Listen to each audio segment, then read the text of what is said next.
Catherine Deroche, je vous laisse la place. Il vous revient la lourde tâche de nous dire ce que vous avez retenu comme avancée possible. Et je précise qu'évidemment, comme vous êtes vice-présidente de la commission sociale du Sénat, vous êtes dans le secteur de la santé comme professionnelle, vous avez été une professionnelle, vous êtes une parlementaire, vous participez à nombre de commissions, de groupes de travail au plan national, au plan international, donc vous êtes tout à fait la personne idoine pour ramasser et nous dégager de votre côté, je dirais, quelques pistes comme représentante de la nation que vous êtes. Merci. Merci. Donc il me revient la lourde tâche de conclure. Alors une conclusion, par définition, elle n'est pas faite avant le colloque. Donc au fil du temps, on prend des notes. On se rend compte au fil du temps aussi que beaucoup de choses ont été dites. Donc je vais essayer brièvement de sortir en effet ce que j'ai retenu de ce colloque dont la qualité est indéniable et exceptionnelle. Alors deux messages peut-être. Le premier message, un message d'espoir. En effet, on sait qu'il y a eu beaucoup de progrès en matière d'oncologie. Même si le message un peu négatif a été donné par les résultats qui stagnent dans les cancers les plus graves et chez l'enfant et chez l'adulte. Un message d'espoir aussi qui a été délivré par le plan Cancer 3. C'est vrai que les données médiatiques étaient assez succinctes et pouvaient laisser penser aux associations ici présentes que l'oncologie pédiatrique pouvait être un peu mise de côté. Vous nous avez bien dit, Madame la Présidente de l'INCa, combien il y avait un vrai volet pédiatrique, et ça c'est important.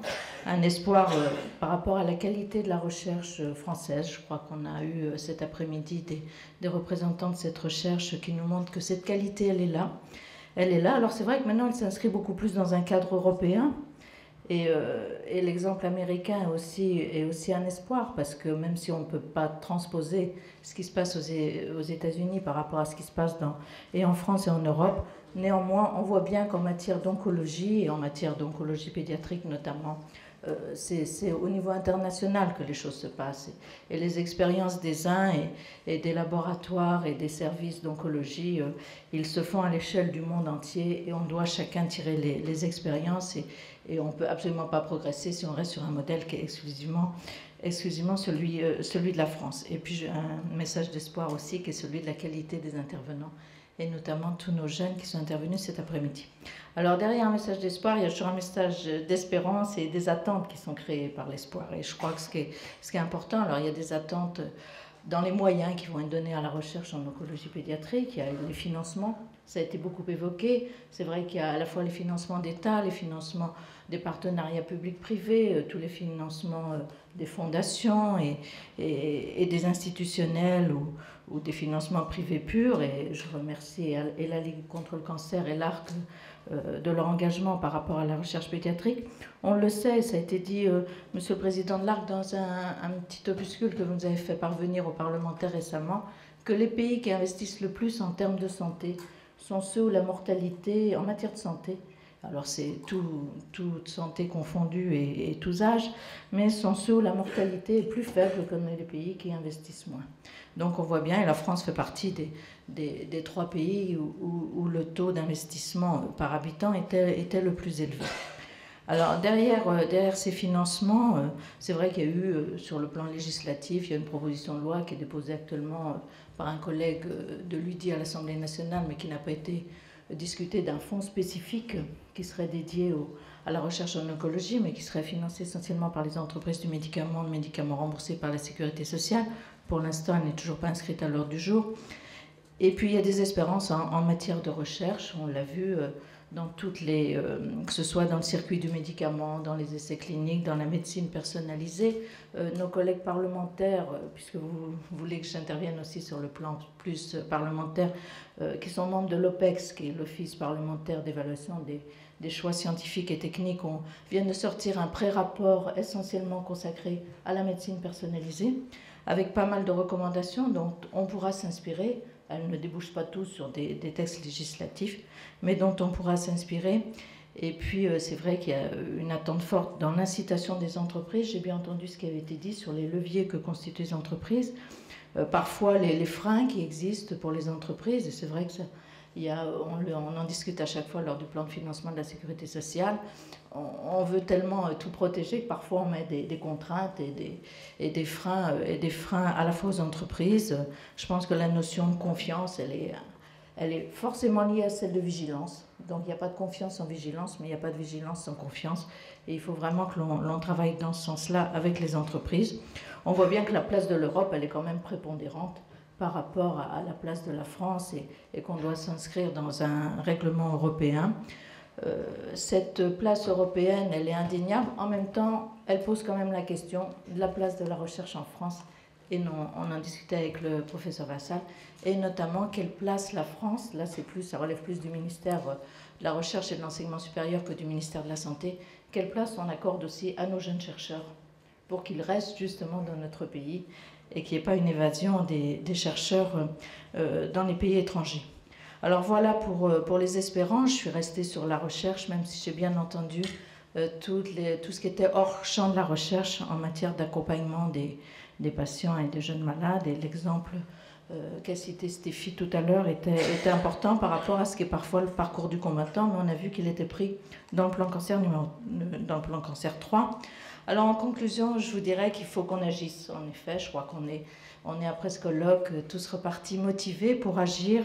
Alors c'est vrai qu'il y a une demande, elle est normale des associations et de vous tous pour agir vite. On sait bien que les mois comptent, que chaque mois perdu est un mois douloureux pour le patient, pour sa famille. Il faut agir vite. Vous avez cité, Monsieur Lemos, en effet, Guillaume Poitrinal, qui a écrit un petit essai vite, La France malade de son temps. C'est vrai que les procédures en France sont très longues. Là-dessus, c'est peut-être là-dessus, nous, politiques, que l'on peut jouer pour essayer de raccourcir et de revenir à des délais plus courts, même si on sait toujours qu'il y a des étapes qui sont longues à franchir et qui sont incontournables. Il faut agir vite, mais agir surtout pour vous, pour les malades, leurs familles. Cette journée internationale du cancer de l'enfant, elle est particulière parce que si chaque maladie est douloureuse et si chaque personne malade doit être prise en considération, on sent bien que le cancer est une maladie particulière et que le cancer de l'enfant, qui plus est, parce que chacun et la société, comme tous les parents, elle souhaite pour ses enfants et pour ses jeunes le meilleur possible. Donc c'est une journée particulière qui nous pousse en effet à agir. Et il faut agir, ça a été dit, il faut agir tous. Hein, le cancer n'est pas une maladie ni de droite ni de gauche. Hein, c'est vraiment, il faut qu'on soit tous mobilisés, chacun à sa place. Et là, on a eu tout un panel des personnes qui peuvent être mobilisées dans ce combat et dans cet espoir qui nous est donné. Donc il faut qu'on agisse tous et je pense que ce colloque aura eu ce grand mérite de faire s'entendre, se parler les différents acteurs de ce domaine. Et à cette occasion, je voudrais remercier tous ceux qui ont participé, remercier notamment l'association Imagine for Margot, qui est à l'initiative de ce colloque. Et donc, merci à tous et vous pouvez compter sur nous.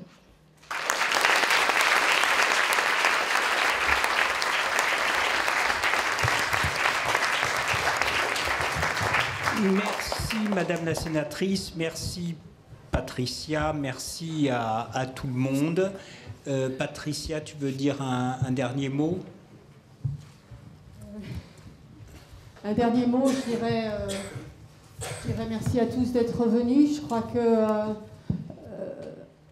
on parlait de mobilisation, on a une belle mobilisation aujourd'hui.